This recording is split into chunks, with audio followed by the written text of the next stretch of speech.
Welcome to another episode of Stories from the Edge of Life. We have once again a very special guest all the way from India, Mr. Swarnendu Mandal. I got it right. Welcome. Would you mind introducing yourself to our audience? So, hello, I'm very happy to be here. And I am a musician, I'm a Sarod player from India, based in Kolkata. And I was just touring US and I met Paragji. It was such a wonderful experience to be there. So, I'm very happy to be here today. Yeah. Thank you, Great. Paragji. Thank you. Thank you. And my name is Parag Bharadwaj. I'm a hospice and palliative medicine physician. And yes, I had the great honor of meeting you in person and hear you perform live. The Sarod. So let's get into your musical journey. What got you interested in music in the first place?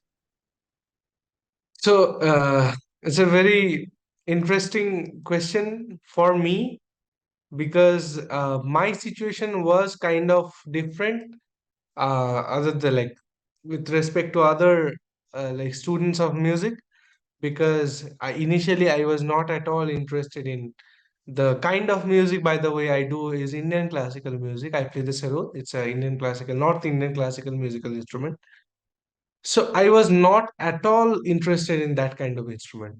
Instead, I was very much interested in Michael Jackson's music, pop music, and other those kind of music, So, and dancing as well.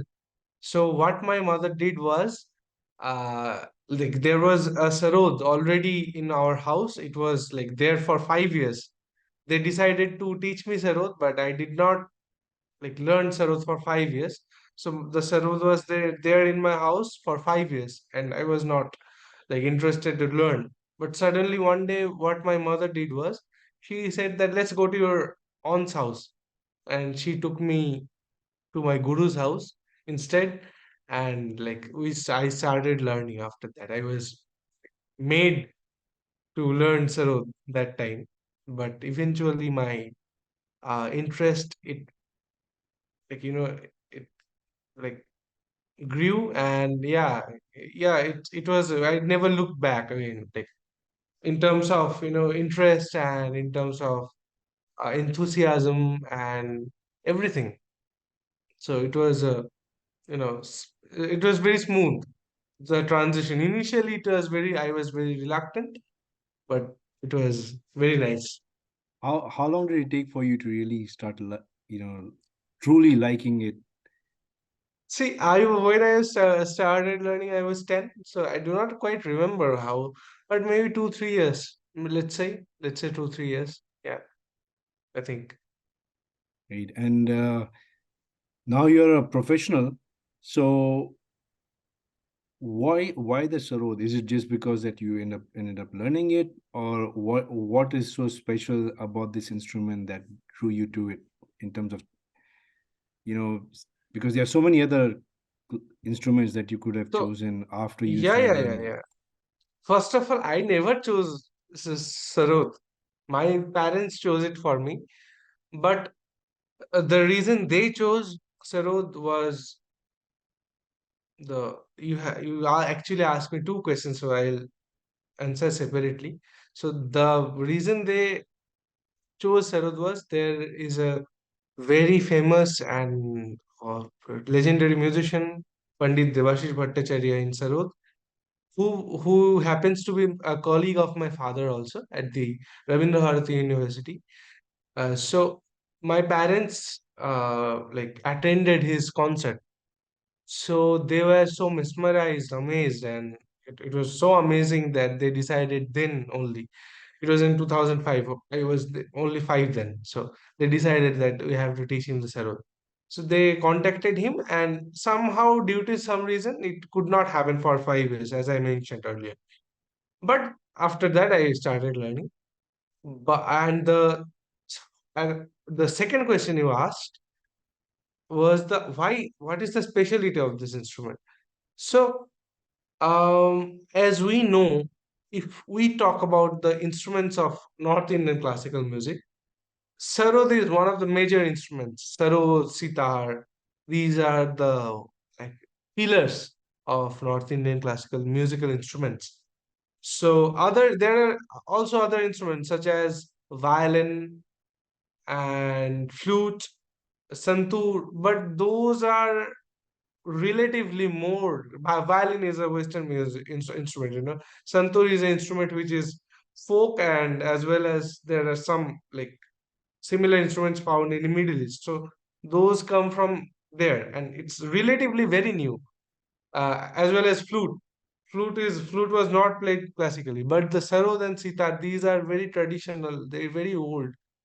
Since many years, it's they are being played as classical musical instrument as a whole.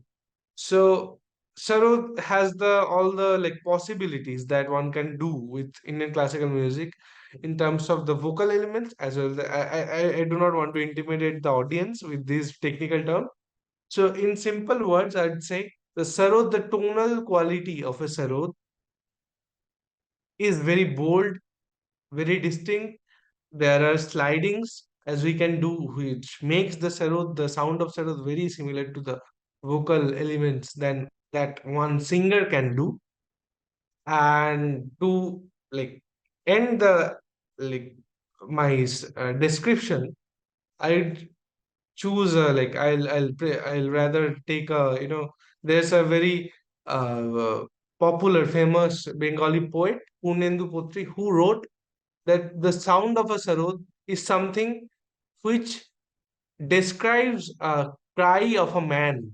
It knows how a man cries. Yeah, so if you have time, check the poem out, so you will understand how a uh, poet or a artist perceives the sound of a sarod. So, yeah, I think I have answered your question. Thank you. And tell us a little bit about the history of the instrument. You mentioned it's predominantly played in North India, um, Yeah, and it's quite old, I'm assuming, and it's very unique looking. So, do you have one by you right now, or yeah. I have one. Let you can me get just? it out of the bag 1 second. And how many strings So, does it have? yeah, so different sarods have different strings. So, let me turn off the filter in Zoom so that the audience can see it. 1 second. Is it unblurred? So, this is the instrument.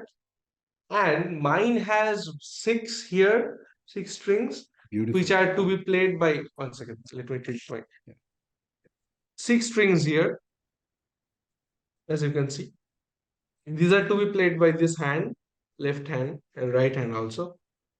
And these are also two strings, which are also to be played with the right hand. But there are very small strings like here, small picks. As you can see, there are 13 in my instrument right now.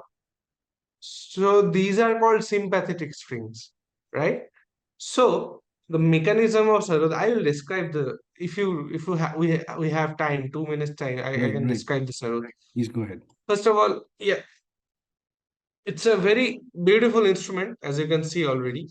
It's a goat skin. This part, this drum, this produces the sound.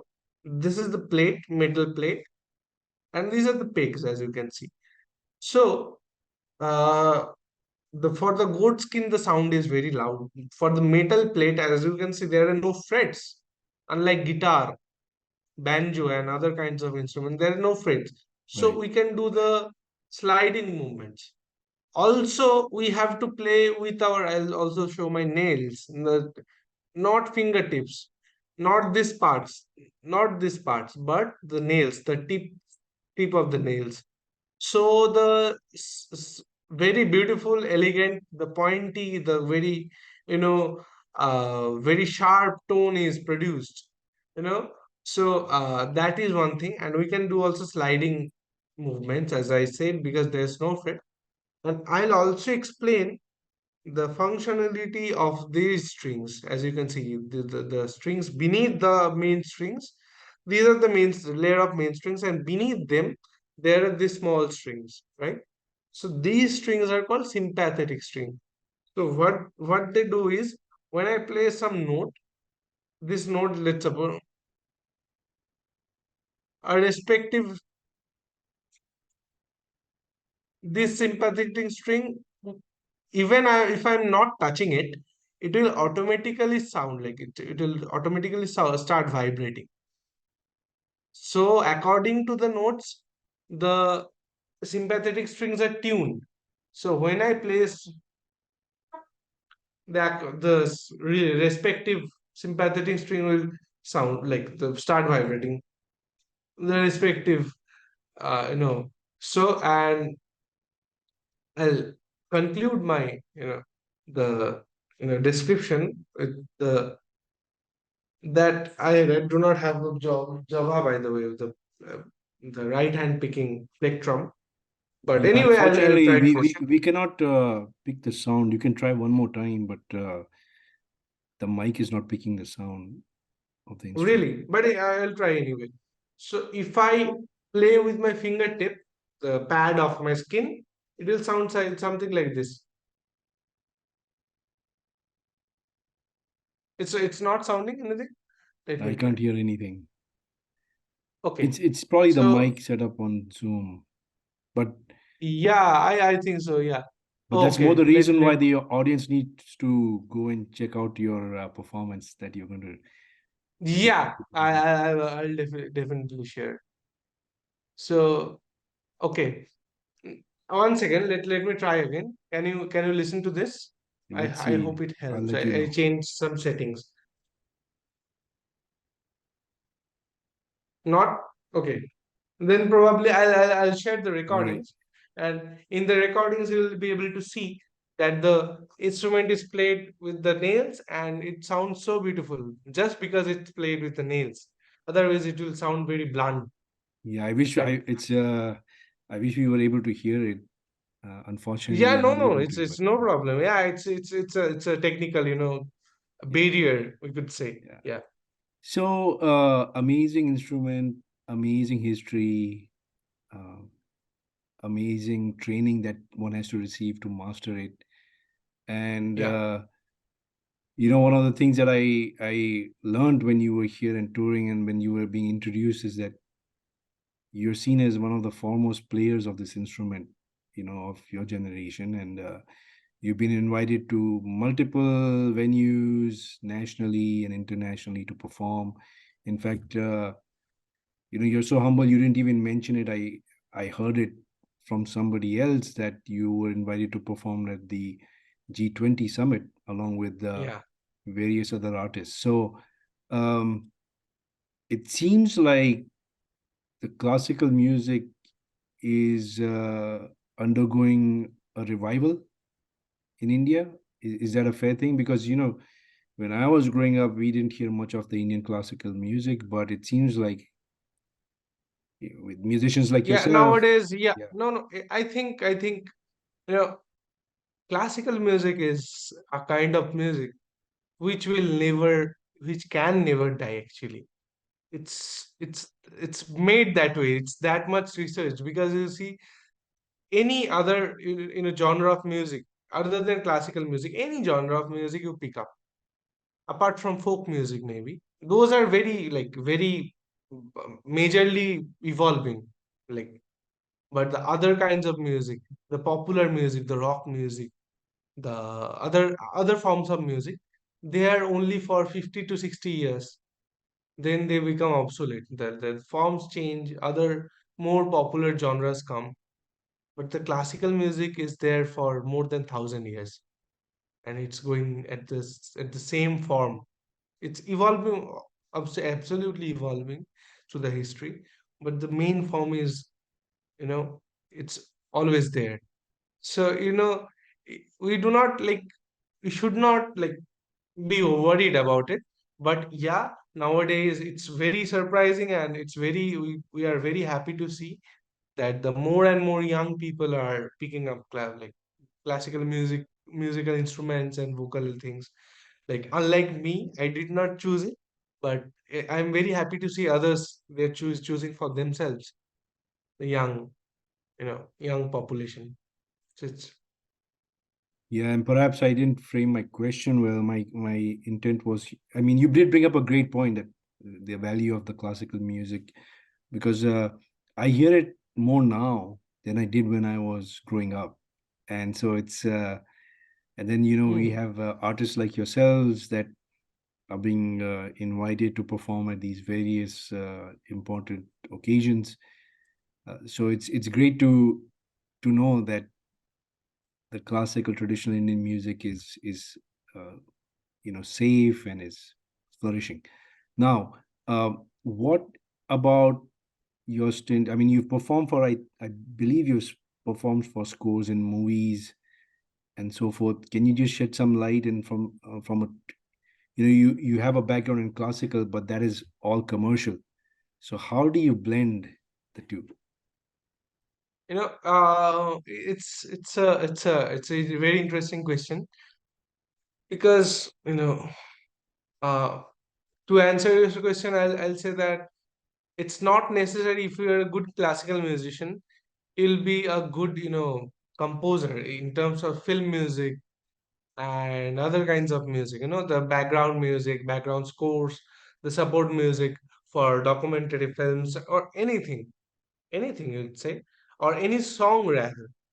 If you're a good music, it doesn't mean so you have that. Those are different chapters, different subjects, I would say, because those take different kinds of study and knowledge, experience as well. But the thing is, with the base, with the foundation of classical music, if you have the foundation of classical music, if you have the uh, established your relation with the notes, sare gama padhani sa, the basic notes, and you have an understanding of the melodies, as well as the rhythm, then it's much easier to interpret or perceive any kind of music, you know, be it film music, be it like. So I have worked in many kinds of music. Like I have given music for a game also. I have given music for yeah, documentaries, short films as well. And I have also like performed as a support musician in film.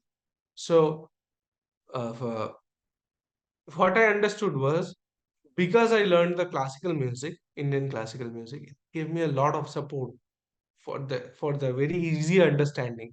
For the very easily I could perceive, the perception was very easy, right? The of the whole total thing. So sometimes some Western, like the like musicians from outside of India, they ask me, how did you do that with respect to I was playing this note, how could you tell that that was that note? I said that every classical music musician, almost every classical musician can do this. The training in our in our country, in our system of music, Indian classical music, is like that. They train you in such a way that the perception of music, the it's all the notes become your family members. It's like that. You can, from a very distance, you can recognize that is my cousin, that is my maternal uncle. So like that, the notes, the forms of music, the shape of music, you can relate like that. So that helps a lot. Yeah. Yeah, that is I can attest to that without naming the song out of respect for the composers. Uh, Yeah. I asked you that question because there is a very small piece of music in a beautiful song that I really like, and Yeah. I was wondering which instrument it was, and when I met you, I played it for you, and I said, "Is this the Sarod?" And you said, "No, it's actually the keyboard." Yeah, and in the And you were, keyboard, the yeah, you were, Sarod tone was yeah, used. Yeah. yeah, and you Right. were able to. I mean, you have such great knowledge of No, the no, it's sound. it's it's nothing. It was Yeah. amazing to me because I thought it all along that it was the original No, it instrument, and was you were, technically it was Sarod, yeah. but also technically it was not Sarod. So both. That's very well The put. Yeah, and then the other thing that I was really, yeah. really fascinated by, and I would like to share with the audience is It's not the first time that I heard the Sarod when you perform. I've heard it many times. You know, you go to an Indian restaurant, sometimes they're playing classical music in the background, and you know, at times it's the Sarod. And but what really caught me by surprise was, I mean, even with the improvement in recording, the technology of recording, when I heard you live, I felt like the recordings miss at least 50% of what you experience in person, if Yeah, not more, because yeah. it just sounded like a very different instrument. I mean, the sounds that you hear in person are so different. Why is that? In spite of So all the advancements in technology, we're not able to capture that sound. So thank you. This is also a very interesting question, and I'm really loving the questions you are throwing at me because these are very interesting questions, and I happen to be have thought about this. So the fact is that unlike many other instruments like violin or maybe guitar, vocals are it's very straightforward. Mics are made for the vocals mainly. Then there are mics for guitar specifically made. There are other mics as well, like for each instrument, like especially the more popular instruments like guitar, it's a banjo, saxophone, I'm sorry, drum, etc. But sarod, the Indian classical musical instruments, these are made to be acoustic instruments, because they are so old. They these are being played for like maybe 300, 400 years. So if I consider a 300-year-old instrument, at that time no microphone was there, right? So what did was they had to do, the artists, because unlike Europe had very acoustics, calibrated auditoriums and everything. So if I like spoke in this tone, this loudness, the like maybe 100 meters away, the person sitting 100 meters away, he could also very clearly hear me. It was so acoustically calibrated. But India did not have that kind of hall stage, or so it used to be a chamber concert like baithaki, which is called like a closed space. Or if it was like bigger, then the artists had to shout, or it has to played very had to be played very loud. But since the advent of microphones, the artists do not, like, they are trying to refine their music, not play too loudly. Because if you play too loudly, if you hit them very hardly, then you lose a lot of fine details of the music. So nowadays, since the last 100 years, we have been able to you know generate a more refined way of playing. But it's also that since it's not made for uh mic environments originally, it's not well researched upon. Like the recordings, it's it's not like guitar. Like in guitar, what you hear, especially electric guitar, whatever you hear on live, you like that's exactly the thing you get in a recording. But in terms of sort of whatever you hear in person, that can never be like, I have never seen anyone could achieve that. Like maybe high quality recordings. And also, the fact is that this very interesting question, I am like, there's a reason for that. There is in 70s or 80s, there was a specific kind of sound profile. If you listen to that, you will see that the like if you I'm talking some technical terms, the body of the music, which we call the body, the warmth, it's more 80s, 90s recording, 70s recording, Ali Akbar Khan sir, let's suppose. But once you are the recordings of 2000, 2010, 20, it's more of the more detailed, more crisp. If you listen to the modern recordings, like, and you listen to the recordings in the 70s, 80s, you will feel that the 70s, 80s recordings were more close to, like, closer to the original tone what you have heard in person. But I still say that it's almost impossible to recreate the sound which you hear in person. So yeah, Yeah, and I just thought it was very far from it. I was just surprised, and it's very you, far. Yeah. yeah, and hopefully with they'll start having mics specifically for the Indian instruments. I did not know that they had different mics for different instruments, but that's fascinating to me. Yeah, like yeah, like for guitar, there are pickup microphones, like plugged into guitars, and there are calibration. There are adjustments according to guitar or any other instruments. Yeah. So All right, so how much time do you spend in a day practicing your this role? ideally we have to. It's very subjective, like if you say, because I try to practice 4 5 hours a day, and it consists of different kinds of um training. Like practicing does not only mean that you sit with the instrument and play. It also means that you think, leave the instrument, put down the instrument, you think about the music, what how you organize the whole thing, because you are supposed to give a 1 hour performance, right? We are supposed to give one or more like hours of performance, and it has to be impromptu.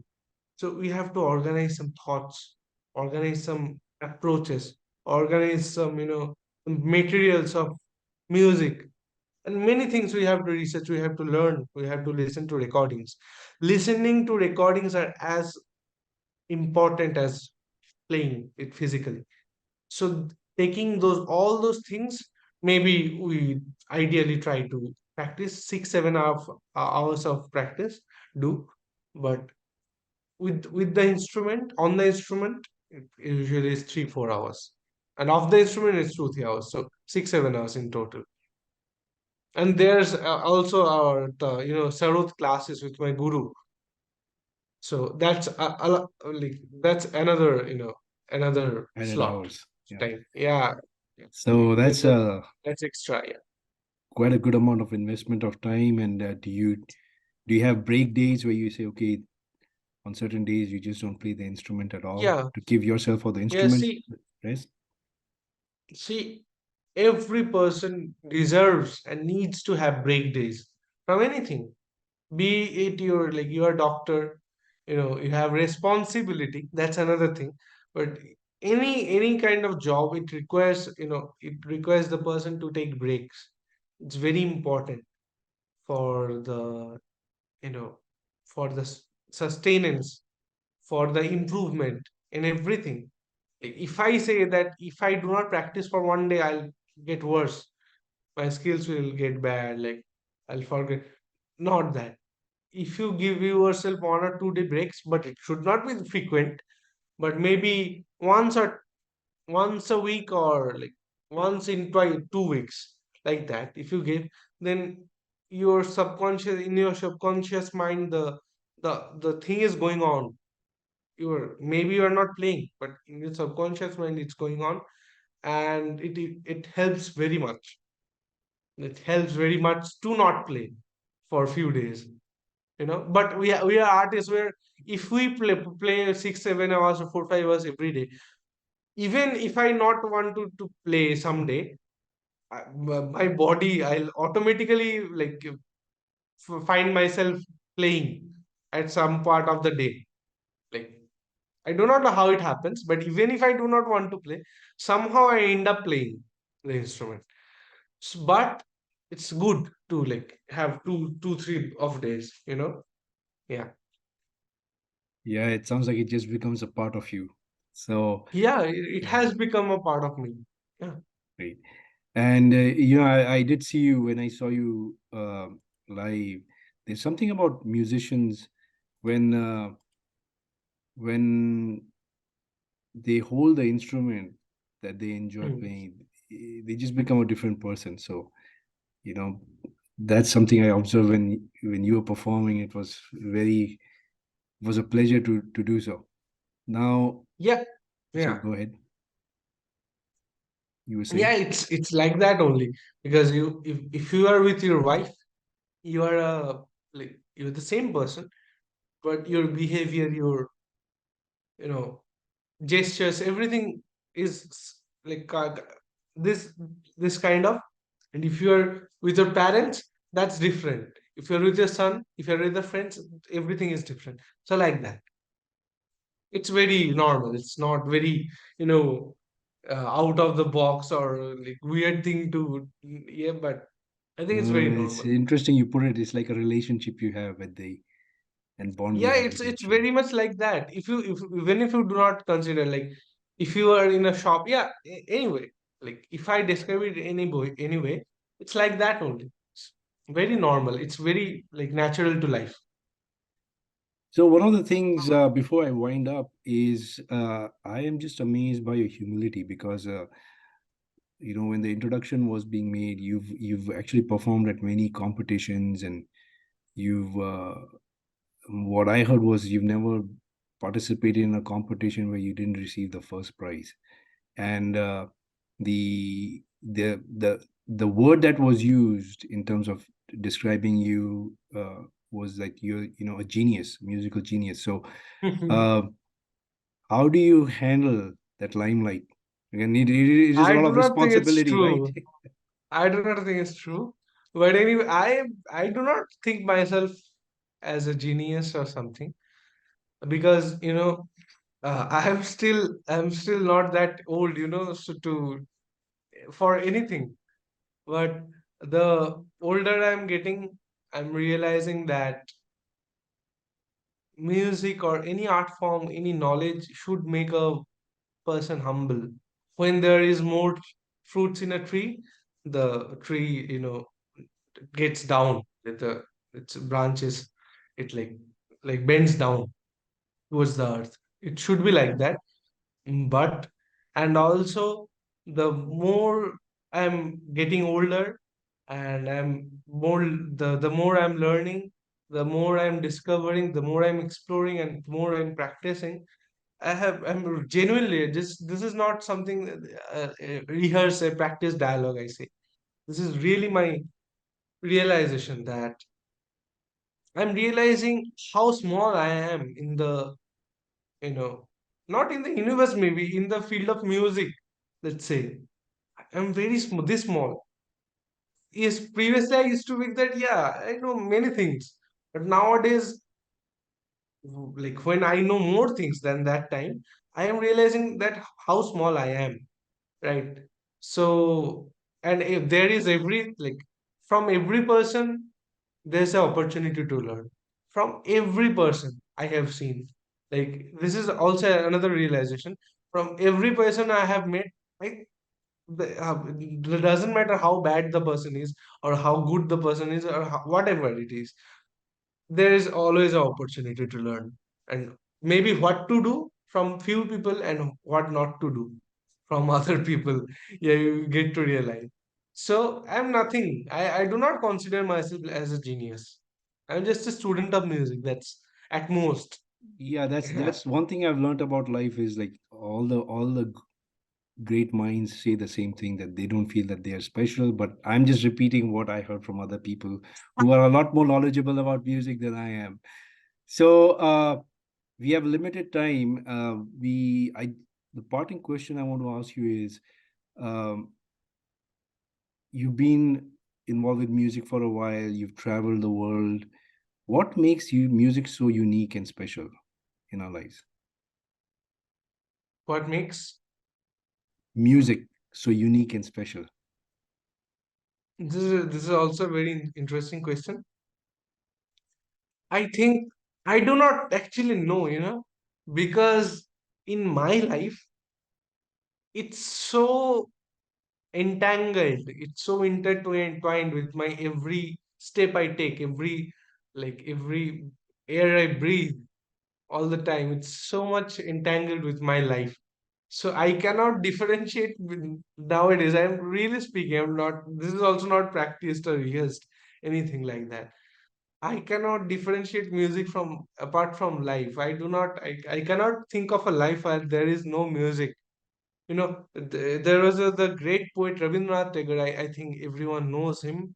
He was one of the greatest poets of all time. One of the not only poet, he was many things. Like he was a songwriter, composer, a poet, many things. So anyway, so once he was uh, it's very interesting. Once he was asked by a person that if you are given two choices, that you can only keep your eyes or you could keep your ears, what would you like keep? Like you have to choose any one of them. So he said without any thoughts that yes, of course, I do not want to see, I just want to hear. So I think that everything we like perceive or we think, whatever we think or believe, whatever we see we believe, or we try to perceive everything by our eyes. But if we try to understand ourselves, we'll see that I have seen that the more things happen with the years. I have this is my ideology, this is my opinion completely also. So I think music, for me, music is a part of my life, a huge part of my life. So I cannot like differentiate it from life. Like it's nothing different from my life. So I do not think I'm the like suitable person to answer this question. But yeah, Well, I think you answered that very well. Thank you so much for all your time. And I'm going to request the audience to please check the performance that you're going to share with us. We hope to have you back again, and we wish you yeah, all of the course, I'll be successes. happy to. Yeah, Right.